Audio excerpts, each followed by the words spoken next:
जय श्री राधे भक्तों। आज हम भगवान श्री गणेश की उस परम पावन कथा का श्रवण करेंगे जो न केवल हमारे दुखों को हरती है बल्कि हमारे जीवन के सभी कठिन और विकट समय में आशा की एक नई किरण जगाती है। बैसाख मास के कृष्ण पक्ष की इस पावन चतुर्थी को विकट संकष्टी चतुर्थी कहा जाता है। शास्त्रों में लिखा है कि इस दिन जो भी प्राणी सच्चे मन से श्रद्धा भाव से विघ्नहर्ता गजानन का ध्यान करता है उसके जीवन की बाधाएं वैसे ही दूर हो जाती हैं जैसे सूर्य के उदय होने पर अंधकार मिट जाता है। आइए पूर्ण एकाग्रता के साथ इस अमृतमयी कथा का श्रवण करते हैं। इस कथा का संदर्भ द्वापर युग से जुड़ा है। जब पांडव वनवास में थे और अनेक कष्टों का सामना कर रहे थे, तब धर्मराज युधिष्ठिर ने अपनी व्याकुलता को शांत करने के लिए भगवान श्री कृष्ण की शरण ली। युधिष्ठिर ने हाथ जोड़कर पूछा, हे मधुसूदन, हे जगत के स्वामी, आपने मुझे समय समय पर अनेक व्रतों के बारे में बताया है।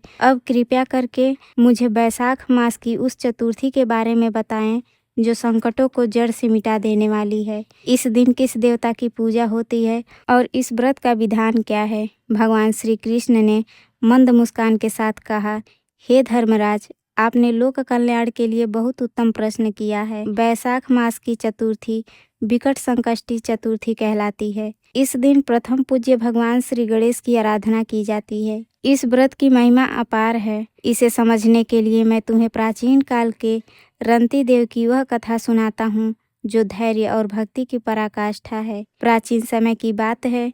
रंती देव नाम के एक अत्यंत प्रतापी और पुण्यात्मा राजा हुए। उनके राज्य में कभी अकाल नहीं पड़ता था, कभी कोई दुखी नहीं होता था। राजा रंती देव इतने दयालु थे कि उनके पास जो कुछ भी था वे